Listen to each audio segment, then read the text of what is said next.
Welcome back to wing back stories. ഈ ഒരു വീഡിയോയിൽ നമ്മൾ സംസാരിക്കാൻ പോകുന്നത് ആഴ്സണൽ വേഴ്സസ് ചെൽസി മത്സരത്തെക്കുറിച്ചാണ്. ലണ്ടൻ ഡെർബിയാണ്. ആഴ്സണലിൻ്റെ ഹോം ഗ്രൗണ്ട് ആയിട്ടുള്ള എമിറേറ്റ്സിലാണ് കളി നടന്നിട്ടുണ്ടായിരുന്നത്. ഈ ഒരു ഗെയിമിലേക്ക് വരുമ്പോൾ രണ്ട് ടീമിനെ സംബന്ധിച്ചിടത്തോളം അതൊരു ഇമ്പോർട്ടൻറ്റ് മാച്ച് തന്നെയായിരുന്നു. ടൈറ്റിൽ റേസിലേക്കായിട്ട് ആഴ്സണലിലായിരുന്നു കൂടുതൽ ഇമ്പോർട്ടൻസ് ഉണ്ടായിരുന്നെങ്കിൽ പോലും ചെൽസിക്ക് ആണെങ്കിലും ആ ഒരു ടോപ്പ് 4 ബാറ്റിൽ നിലനിർത്തണമെങ്കിൽ അല്ലെങ്കിൽ ആ ഒരു ചാമ്പ്യൻസ് ലീഗ് സ്പോട്ട് കിട്ടണമെന്നുണ്ടെങ്കിൽ ഈ ഒരു മത്സരം എന്തായാലും ജയിച്ചേ മതിയായിരുന്നുള്ളൂ. ഇങ്ങനെയുള്ളൊരു സിറ്റുവേഷനിലാണ് രണ്ട് ടീമുകളും കളിക്കായിട്ട് ഇറങ്ങിയിട്ടുണ്ടായിരുന്നതും. ഈ ഒരു റീസെൻറ്റ് ഹിസ്റ്ററി കാര്യങ്ങളെല്ലാം ചെക്ക് ചെയ്യുകയാണെങ്കിൽ ചെൽസിക്ക് ആഴ്സണലിനെതിരെ ഒരു നല്ലൊരു വിജയം നേടിയെടുക്കാനായിട്ട് ഈ സീസണിൽ എന്തായാലും പറ്റിയിട്ടില്ല. അതിന് മുന്നേ ആണെങ്കിലും ഒരു ലീൻ പീരീഡിലാണ് ചെൽസി കടന്നു പോയിക്കൊണ്ടിരിക്കുന്നത് ആഴ്സണലിനെതിരെ. അങ്ങനെ ഒരു ഒപ്പോണൻസിനെതിരെ ഒരു വിജയം നേടുക എന്നുള്ളത് അവരെ സംബന്ധിച്ചിടത്തോളം അത്യാവശ്യമായിട്ടുള്ളൊരു കാര്യം കൂടിയായിരുന്നു. ഒരു സ്റ്റേറ്റ്മെൻറ്റ് പോലെ അല്ലെങ്കിൽ അവരൊരു സീസണിന് കുറേ കൂടെ ഒരു ബൂസ്റ്റ് കിട്ടാനായിട്ട് ആ ഒരു വിജയം അനിവാര്യമായിരുന്നു അവർക്ക്. അതവർക്ക് സ്റ്റിച്ച് ചെയ്യാനായിട്ട് എടുക്കാൻ പറ്റാത്തൊരു സാഹചര്യമാണ് ഇന്നലെ കണ്ടത്. അതിന് ആഴ്സണൽ മാത്രമല്ല അവരെ തോൽപ്പിച്ചിട്ടുണ്ടായിരുന്നത്. ഈവൻ പലതരത്തിലുള്ള റെഫറിങ് ഡിസിഷൻസ് പോലും അവർക്കെതിരെയായിട്ടാണ് വന്നിട്ടുണ്ടായിരുന്നത്. മത്സരത്തിലുടനീളം ആ ഒരു ആഴ്സണലിൻ്റെ പ്രകടനത്തിനേക്കാളും കൂടുതലും റെഫറി എടുത്ത തീരുമാനങ്ങളും ഈവൻ ഇരുന്ന തീരുമാനങ്ങളൊക്കെയാണ് കൂടുതലും കാര്യങ്ങളൊക്കെ ആയിട്ടുണ്ടായിരുന്നത്. ഒരുപാട് ഡിസിഷൻസ് ചെൽസിക്ക് അഗെയിൻസ്റ്റ് ആയിട്ട് വരുന്നുണ്ട്. അതിൽ ചിലതെല്ലാം അവരുടെ മിസ്റ്റേക്കുകൾ കാരണം വന്നിട്ടുണ്ടായിരുന്നു. പക്ഷേ ചില ഇമ്പോർട്ടൻ്റ് ആയിട്ടുള്ള ഡിസിഷൻസ് ചെൽസിക്ക് എതിരെയായിട്ടായിരുന്നു ഈ ഒരു മത്സരത്തിൽ വന്നിട്ടുണ്ടായിരുന്നത്. അതിനെതിരെ ചെൽസി എന്തായാലും അപ്പീൽ കാര്യങ്ങളെല്ലാം പോകുമെന്ന് തന്നെയാണ് നമ്മൾ പ്രതീക്ഷിക്കുന്നത്. ഈവൻ അങ്ങനെ 1-2 ഡിസിഷൻസ് നല്ല രീതിയിൽ റെഫറി ഇടപെട്ട് എടുത്തിരുന്നെങ്കിൽ ചെൽസിക്ക് ഈ ഒരു കളിയിൽ ഒരു പോയിൻ്റെങ്കിലും അവർക്ക് സേവ് ചെയ്യാൻ പറ്റുന്ന ഒരു സിറ്റുവേഷൻസ് വരെ ഉണ്ടായിരുന്നു. മത്സരത്തേക്ക് കിടക്കുകയാണെങ്കിൽ രണ്ട് ടീമുകളും വരുന്നത് കോൺഫിഡൻസോടെ ആയിട്ടായിരുന്നു വരുന്നിട്ടുണ്ടായിരുന്നത്. ജയങ്ങൾ തുടർച്ചയായിട്ട് കിട്ടുന്നുണ്ടായിരുന്നു. അതുപോലെ തന്നെ ചെൽസി ആണെങ്കിലും ഒരു അൺബീറ്റൺ റണ്ണിലൂടെയാണ് നിലവിൽ പോയിക്കൊണ്ടിരുന്നിരുന്നത്. അപ്പോൾ അവർക്കായാലും ആ ഒരു ഇത് കണ്ടിന്യൂ ചെയ്യാനായിട്ടുള്ള ഒരു ടെൻഡൻസിയും കാര്യങ്ങളെല്ലാം ഉണ്ടായിരുന്നു. ആ ഒരു മൊമെൻറ്റും കാര്യങ്ങളെല്ലാം ഉണ്ടായിരുന്നു. റൊസനിയറിനെ സംബന്ധിച്ചിടത്തോളം ഒരു ബിഗ് ടെസ്റ്റ് ഇപ്പോഴാണ് അദ്ദേഹത്തിന് വന്നിട്ടുണ്ടായിരുന്നത്. ഇതിനു മുന്നും അദ്ദേഹം ആഴ്സണലിനെ നേരിട്ടിട്ടുണ്ടായിരുന്നു. അത് കപ്പ് സെമി ഫൈനലിലായിരുന്നു. അതിൽ ഈസി ആയിട്ട് ആഴ്സണൽ ചെൽസിനെ 2 ലെഗിലും തോൽപ്പിക്കുന്നത് നമ്മൾ കണ്ടതാണ്. ഈ ഒരു മത്സരത്തിലേക്ക് വരുമ്പോൾ അതിൻ്റെ ഒരു മധുരപ്രതികാരം കൂടി ചെൽസിക്ക് വീട്ടാനായിട്ടൊരു അവസരം ഉണ്ടായിരുന്നു. പക്ഷേ അതവർക്ക് സാധിച്ചില്ല. പിന്നെ അതുപോലെ തന്നെ ചെൽസി ഈ ഒരു കാരണങ്ങളും കൊണ്ട് മാത്രമല്ല ചെൽസി ഈ മത്സരത്തിൽ തോറ്റിട്ടുണ്ടായിരുന്നത്. അവരുടെ ഭാഗത്തു നിന്നുള്ള പ്രോപ്പറായിട്ടുള്ള ഗെയിം പ്ലേയിലും അല്ലെങ്കിൽ ബെറ്റർ ഡിസിഷൻസ് എടുക്കാനും അല്ലെങ്കിൽ ക്രിയേറ്റീവായിട്ടുള്ള ബോൾസ് കൊടുക്കാനൊക്കെ അവരുടെ ടീമും നല്ല രീതിയിൽ ലാക്ക് ചെയ്യുന്നുണ്ടായിരുന്നു. ഈ വക കാര്യങ്ങളെല്ലാം കൂടി മിക്സ് ചെയ്ത് വന്നപ്പോഴാണ് ഈ ഒരു സ്കോർ ലൈനിൽ എത്തിയത്. അതുപോലെ തന്നെ 2-1 എന്നുള്ള ഒരു സ്കോർ ലൈൻ കാണുമ്പോൾ നമ്മൾ വിചാരിക്കുക അത് നല്ലൊരു രീതിയിൽ രണ്ട് ടീമുകളും അങ്ങോട്ടും ഇങ്ങോട്ടും കളിച്ച് നല്ലൊരു കംബാക്കൊക്കെ വരുത്തി ഒക്കെയാണ് ആഴ്സണൽ വിജയിച്ചതെന്ന് നമുക്ക് തോന്നും. പക്ഷേ 3 ഗോളുകളും വന്നിട്ടുണ്ടായിരുന്നത് കോർണർ വഴിയാണ്, സെറ്റ് പീസ് വഴിയാണ് ഈ 3 ഗോളുകളും വന്നിട്ടുണ്ടായിരുന്നത്. അതിൽ ഈ 3 ഗോളുകളും അടിച്ചിട്ടുണ്ടായിരുന്നത് ആഴ്സണൽ പ്ലേയേഴ്സാണ്. ഇവൻ ചെൽസിയുടെ ആ ഗോള് വന്നിട്ടുണ്ടായിരുന്നത് ഹിൻകാപ്പി എന്ന് പറയുന്നുള്ള ആഴ്സണലിൻ്റെ ലെഫ്റ്റ് ബാക്കിൻ്റെ ഒരു ഓൺ ഗോളാണ് വന്നിട്ടുണ്ടായിരുന്നത്. മത്സരത്തിലേക്ക് കടക്കുകയാണെന്നുണ്ടെങ്കിൽ ചെൽസിയും ആഴ്സണലും രണ്ട് ടീമുകളും അറ്റാക്ക് ചെയ്ത് കളിക്കാനായിരുന്നു പ്ലാൻ ചെയ്തിട്ടുണ്ടായിരുന്നത്. 4-2-3-1 ആയിരുന്നു ഫോർമേഷൻ രണ്ട് ടീമുകൾക്കും ഉണ്ടായിരുന്നത്. ജോ പെഡ്രോ ചെൽസിയുടെ ലൈൻ ലീഡ് ചെയ്തിട്ടും അതുപോലെ തന്നെ ഗ്യോക്കറസ് ആഴ്സണലിൻ്റെ ലൈൻ ലീഡ് ചെയ്തിട്ടാണ് കളിയിലേക്ക് വന്നിട്ടുണ്ടായിരുന്നത്. കളി സ്റ്റാർട്ട് ചെയ്തപ്പോൾ തന്നെ രണ്ട് ടീമുകളും അങ്ങോട്ടും ഇങ്ങോട്ടും അറ്റാക്ക് ചെയ്ത് തന്നെയാണ് കളിക്കുന്നുണ്ടായിരുന്നത്. പക്ഷേ ഫൈനൽ തേർഡിൽ എത്തുമ്പോൾ പ്രോപ്പറായിട്ടുള്ള ഡിസിഷൻസ് രണ്ട് ടീമിൻ്റെ ഭാഗത്തുനിന്നും എടുക്കാത്ത ഒരു സിറ്റുവേഷൻ വരികയും അവർക്ക് ആ ഒരു ക്ലിയർ കട്ട് ഓപ്പർച്യൂണിറ്റീസ് ക്രിയേറ്റ് ചെയ്യാൻ വരുന്നുണ്ടായിരുന്നു. രണ്ട് സൈഡിലായാലും നമുക്കത് കാണാൻ പറ്റുന്നുണ്ടായിരുന്നു. ചെൽസി സ്റ്റാർട്ട് ചെയ്തിട്ടുണ്ടായിരുന്നത് ഒരു ബിൽഡപ്പ് ഫേസിലൂടെ ബോൾ ബിൽഡ് ചെയ്തിട്ട് അത് അറ്റാക്കിലേക്ക് കൺവേർട്ട് ചെയ്യാം എന്നുള്ള രീതിയിലാണ് അവർ കളി തുടങ്ങിയിട്ടുണ്ടായിരുന്നത്. പക്ഷേ നമുക്ക് കളിയിൽ കാണാൻ പറ്റുന്നുണ്ടായിരുന്നത് സാഞ്ചസ് അതായത് ചെൽസിയുടെ ഗോൾ കീപ്പറായിട്ടുള്ള സാഞ്ചസ് വളരെ നെർവസ് ആയിട്ടാണ് കണ്ടിട്ടുണ്ടായിരുന്നത്. അദ്ദേഹത്തിൻ്റെ ഭാഗത്തു നിന്ന് തന്നെ ഫസ്റ്റ് ഹാഫിൽ 4-5 മിസ് പാസുകൾ വന്നിട്ടുണ്ടായിരുന്നു. ഈവൻ ആഴ്സണലിനൊരു ഫസ്റ്റ് ചാൻസ് കിട്ടി എന്നുറപ്പിച്ചതായിരുന്നു ആദ്യത്തെ 10 മിനിറ്റിനുള്ളിൽ തന്നെ. പക്ഷേ അവിടെ നിന്ന് രക്ഷപ്പെട്ടു പോകുന്നതാണ് കണ്ടത്. ഗ്യോക്കറസിന് ആ ബോൾ നല്ല രീതിയിലൊന്ന് കൺട്രോൾ ചെയ്യാൻ പറ്റിയിട്ടുണ്ടായിരുന്നെങ്കിൽ ഒരു ഏർലി ലീഡ് തന്നെ ആഴ്സണലിന് നേടിയെടുക്കാൻ പറ്റുമായിരുന്നു. പക്ഷേ അങ്ങനെയുള്ള കാര്യങ്ങളൊന്നും മാച്ചിൽ ഉണ്ടായില്ല. സോ അതിനുശേഷം രണ്ട് ടീമുകളും അങ്ങോട്ടും ഇങ്ങോട്ടും അറ്റാക്ക് ചെയ്യുന്നുണ്ടായിരുന്നു. ചെൽസി ബിൽഡപ്പിൽ നല്ല രീതിയിലാണ് അവർ കളിക്കുന്നുണ്ടായിരുന്നത്. മിഡ്ഫീൽഡറോടെ കൈസറോയുടെ സാന്നിധ്യം വളരെ ഇമ്പോർട്ടൻ്റ് ആയിരുന്നു ഈ ഒരു കളിയിൽ. നല്ല രീതിയിൽ ബോൾ വിൻ ബാക്ക് ചെയ്യാനും നല്ല പാസുകൾ സ്റ്റിച്ച് ചെയ്യാനായിട്ടും കൈസറോയ്ക്ക് പറ്റിയിട്ടുണ്ടായിരുന്നു. പക്ഷേ കോൾ പാമറിന് ആ ഒരു പാസുകൾ കിട്ടിയിട്ടുള്ള പാസുകൾ നല്ല രീതിയിൽ പെഡ്രോയ്ക്ക് കൊടുക്കാനോ അല്ലെങ്കിൽ നല്ലൊരു പാസ് ഫൈനൽ തേർഡിലേക്ക് കൊടുക്കാനോ അദ്ദേഹത്തിന് പറ്റുന്നുണ്ടായിരുന്നില്ല. സോ അതിൻ്റെ ഒരു ഇൻഎഫിഷ്യൻസി നമുക്കവിടെ കളിയിലുടനീളം വ്യക്തമായിട്ട് കാണുന്നുണ്ടായിരുന്നു. ഒരു നല്ലൊരു പെർഫോമൻസ് ആയിരുന്നില്ല കോൾ പാമറിൻ്റെ ഭാഗത്തു നിന്നായിട്ട്. സോ ഇങ്ങനെ കളികളിങ്ങനെ മുന്നോട്ട് പോയിക്കൊണ്ടിരിക്കണം. അതിനിടയിൽ ആഴ്സണൽ കോർണേഴ്സ് കാര്യങ്ങളെല്ലാം വിൻ ചെയ്യുന്നുണ്ടായിരുന്നു. 1-2 അറ്റംപ്റ്റുകൾ വന്നു, പക്ഷെ അതിലൊന്നും ഗോളുകൾ ഉണ്ടായില്ല. അതിനുശേഷം പിന്നീട് ഒരു കോർണറിൽ തന്നെയാണ് അവർ ആദ്യത്തെ ഗോൾ നേടുന്നതും. 20ാമത്തെ മിനിറ്റിലായിരുന്നു ആ ഗോൾ വരുന്നുണ്ടായിരുന്നത്. ആസ് യൂഷ്വൽ ആഴ്സണലിൻ്റെ കോർണർ ടെക്നിക്സ് തന്നെയായിരുന്നു അവർ ഈ ഒരു സമയത്തും യൂസ് ചെയ്തിട്ടുണ്ടായിരുന്നത്. ഗോൾ കീപ്പറെ ആ ഒരു പരമാവധി മൂവ്മെൻറ്റ് കാര്യങ്ങളെല്ലാം സ്റ്റോപ്പ് ചെയ്യുക. അതുപോലെ തന്നെ ഈവൻ കോർണറിൽ അവരൊരു മാൻ ടു മാൻ എന്നുള്ള രീതിയിലാണ് മാർക്ക് ചെയ്തിട്ടുണ്ടായിരുന്നത് ആഴ്സണൽ ചെൽസി പ്ലെയേഴ്സിനെ. അവർക്ക് ആ ഒരു ഡിഫൻഡേഴ്സിനെ പ്രോപ്പറായിട്ട് ഗോളിലേക്ക് അറ്റംപ്റ്റ് ചെയ്യാനായിട്ടുള്ള ഒരു ചാൻസ് പോലെ അവർ കൊടുക്കുന്നുണ്ടായിരുന്നില്ല. പലപ്പോഴും അവർ ഹാൻഡ് ഹെൽഡ് ചെയ്യണതും നല്ല രീതിയിൽ ഹഗ് ചെയ്തിട്ടൊക്കെയാണ് നിൽക്കുന്നുണ്ടായിരുന്നത് പലപ്പോഴും ഡിഫൻഡേഴ്സ് കാര്യങ്ങളെല്ലാം. സോ ഇതൊക്കെ റെഫറി കാണുന്നത് തന്നെയായിരുന്നു. അദ്ദേഹത്തിന് വേണമെങ്കിൽ അവിടെ കളി സ്റ്റോപ്പ് ചെയ്യായിരുന്നു. ആ ഓരോ ഗോൾ വരുമ്പോഴും ഈ ഒരു ഇത്തരത്തിലുള്ള ആ ഒരു മൂവ്മെൻറ്റ് കാര്യങ്ങളെല്ലാം ചെൽസി പ്ലേയേഴ്സിൻ്റെ ഭാഗത്തേക്ക് ആഴ്സണൽ പ്ലേയേഴ്സിൻ്റെ ഭാഗത്ത് നമ്മൾ കണ്ടിട്ടുണ്ടായിരുന്നു.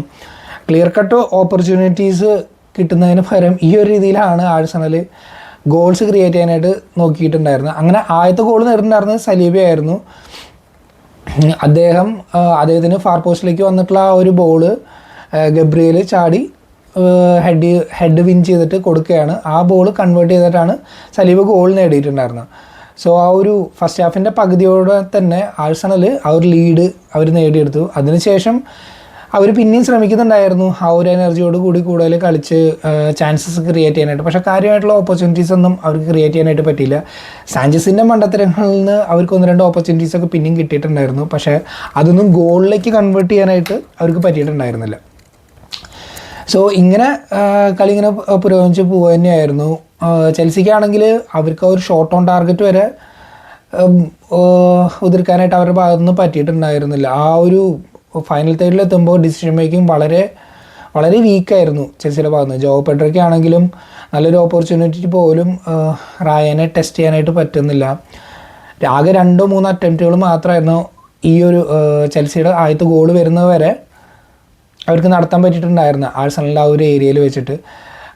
ഈ ഒരു ഗോളിൻ്റെ വരുന്നതിന് മുന്നേ ഒരു കോൺട്രവേഴ്സി മൂവ്മെൻറ്റ് കൂടിയും ഉണ്ടായിട്ടുണ്ടായിരുന്നു ചെൽസിയുടെ ആദ്യത്തെ ഗോൾ വരുന്നതിന് മുമ്പ് വരെ. ചെൽസിയുടെ ആദ്യത്തെ ഗോൾ വന്നിട്ടുണ്ടായിരുന്നത് ഇഞ്ചുറി ടൈമിലായിരുന്നു, ഫസ്റ്റ് ഹാഫിൻ്റെ ഇഞ്ചുറി ടൈമിലായിരുന്നു.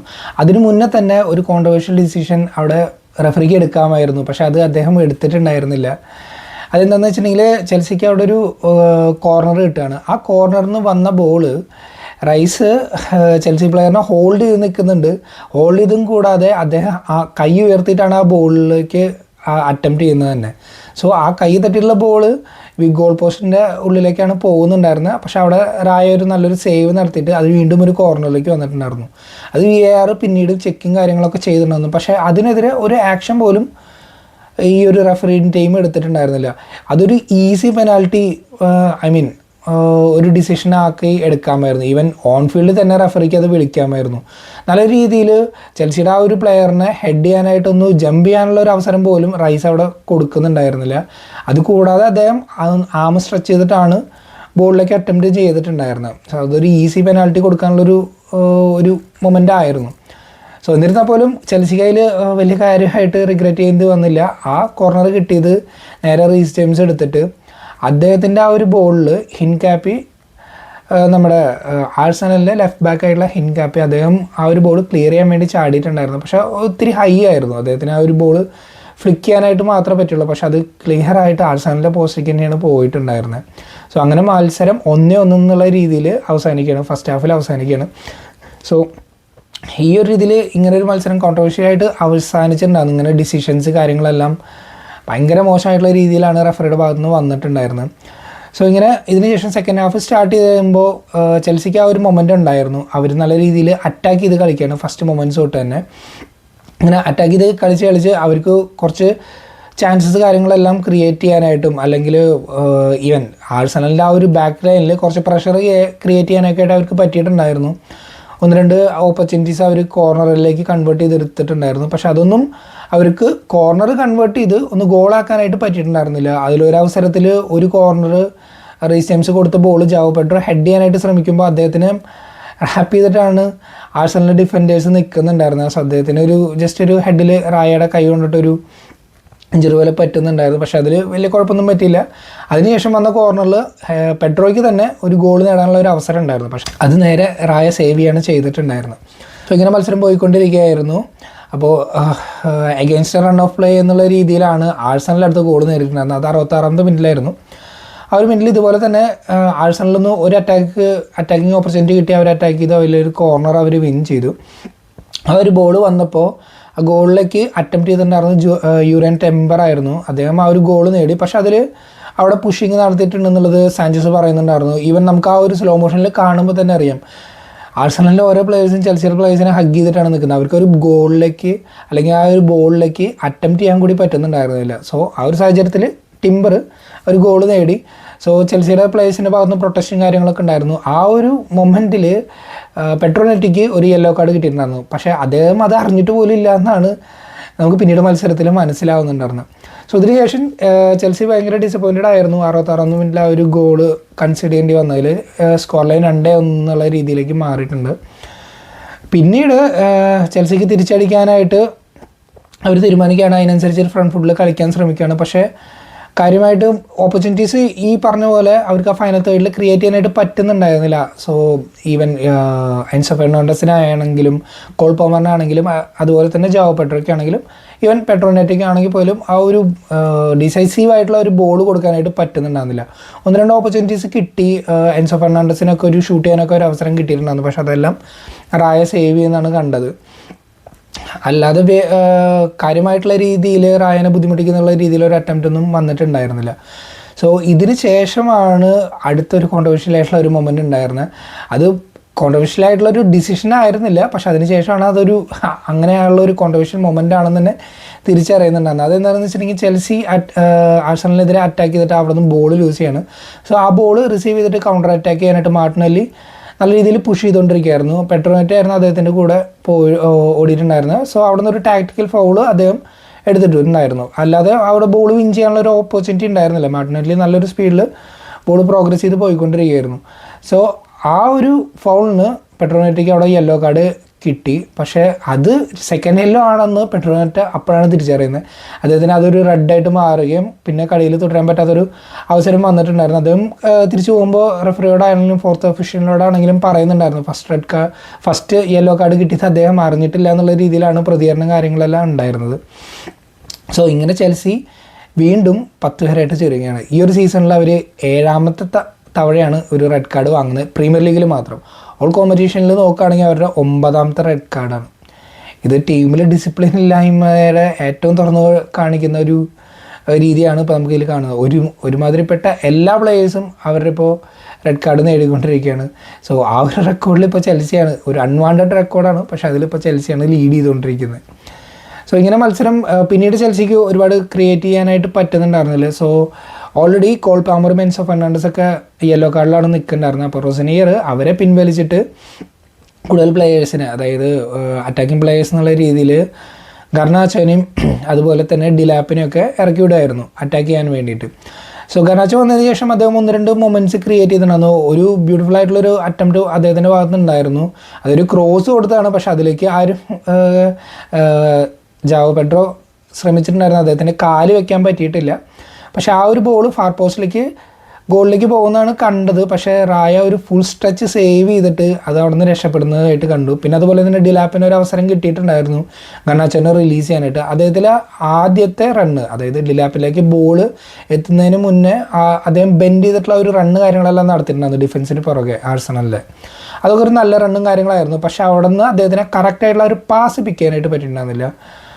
അങ്ങനെ ആ ഒരു അവസരം നഷ്ടപ്പെടുന്നതാണ് കണ്ടത്. പിന്നെ കളിയുടെ ഏറ്റവും അവസാന നിമിഷങ്ങളിലേക്ക് എത്തിയപ്പോൾ ഒരു ഓപ്പർച്യൂണിറ്റി കിട്ടിയിട്ടുണ്ടായിരുന്നു. കൈസൈഡ് ഉയർത്തി ഒരു ബോൾ കൊടുത്തിട്ടുണ്ടായിരുന്നു മിഡ്ഫീൽഡ് ഭാഗത്തു നിന്ന്. പക്ഷേ ആ ബോൾ റിസീവ് ചെയ്യുന്ന സമയത്ത് ജാവോ പെഡ്രോ ഓഫ് സൈഡ് ആയിരുന്നു. പക്ഷെ അത് ഗോളിലേക്ക് ഡിലാപ്പ് കൺവേർട്ട് ചെയ്ത് വിട്ടിട്ടുണ്ടായിരുന്നു. പക്ഷെ അത് ഓഫ് സൈഡ് കാരണം ആ ഗോൾ ഡിസലോ ചെയ്ത് പോവുകയാണ് ചെയ്തത്.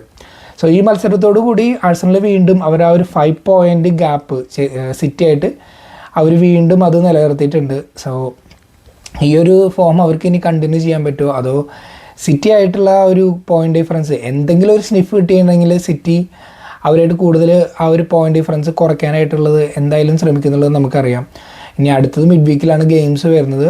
എന്തായിരിക്കും ആ ഒരു മത്സരങ്ങളുടെ ഫലങ്ങൾ എന്നുള്ളത് നമുക്ക് അടുത്തൊരു വീഡിയോയിൽ സംസാരിക്കാം. സോ ഇത്രയൊക്കെയുള്ളൂ നമ്മുടെ ഈ ഒരു വീഡിയോ. നിങ്ങൾക്ക് ഇഷ്ടമായെങ്കിൽ ലൈക്ക് ചെയ്യുക, കമൻസിൽ കാര്യങ്ങളെല്ലാം നിങ്ങളുടെ അഭിപ്രായങ്ങളൊക്കെ ഒന്ന് അറിയിക്കുക. സബ്സ്ക്രൈബ് ചെയ്യാത്തവരാണെങ്കിൽ ഒന്ന് സബ്സ്ക്രൈബ് ചെയ്യുക. അടുത്തൊരു വീഡിയോ ആയിട്ട് കാണുന്നവരെ ബൈ.